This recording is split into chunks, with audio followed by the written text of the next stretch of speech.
Kalau soal Majelis Kehormatan MK tidak usah tanya, tunggu aja nanti putusannya hari Selasa.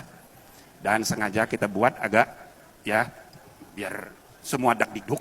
Nah, nanti putusannya itu yang memberi kepastian untuk ya kompetisi sehat menuju 2024. Nah, itu saudara-saudara sekalian, kita sekarang sedang menghadapi ya kan pertarungan nih. Ya kan? Nah, kita mesti hati-hati. Ini iblisnya banyak.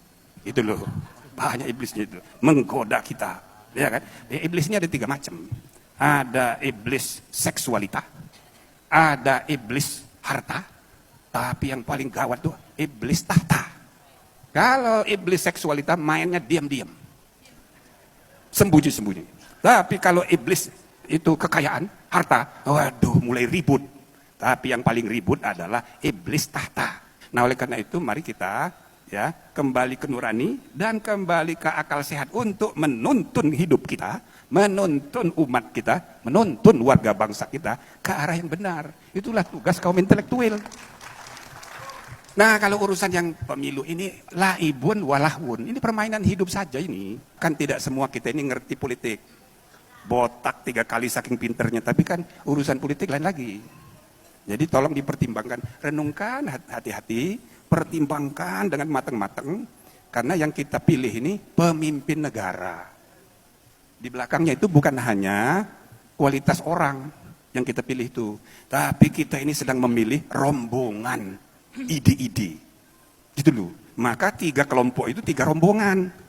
Tolong Anda pertimbangkan rombongan ini yang cocok sama kita itu yang mana?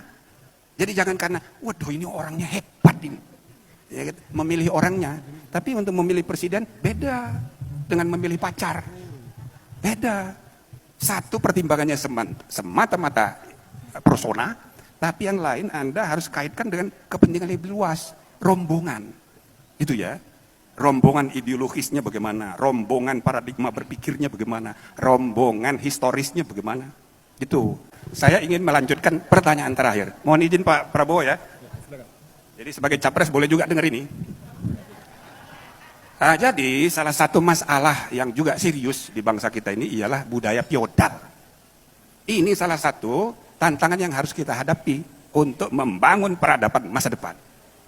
Itu Inggris bentuk kerajaan negaranya itu.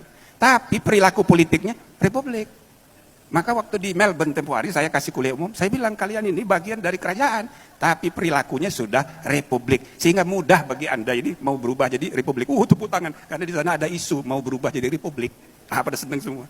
Tapi Indonesia nggak begitu, saya bilang. Indonesia ini republik, tapi kelakuannya kerajaan. Oke? Sebagai kaum intelektual kita harus objektif melihat ini sebagai fenomena nasional. Lokal, nasional.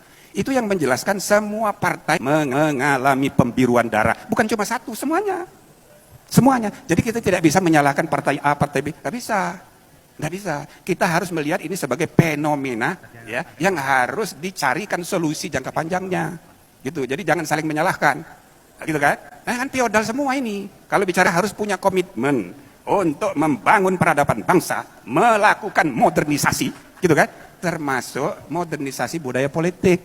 Ini soal serius, gitu loh. Nah, kalau budaya politik kita sudah dewasa, sudah modern, gitu kan? Contoh, Obama kampanye untuk Hillary kalah. Artinya presiden yang sedang menjawab itu gak berpengaruh lagi, gitu loh. Nah, karena budaya feodalnya sudah tidak berpengaruh. Yang kedua, institusi politiknya sudah kuat.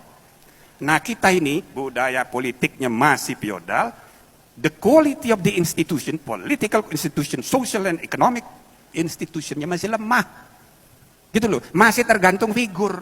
Ini problem kita. Sekarang kita menghadapi problem ya, kualitas institusi bernegara, berbangsa yang harus kita benahi.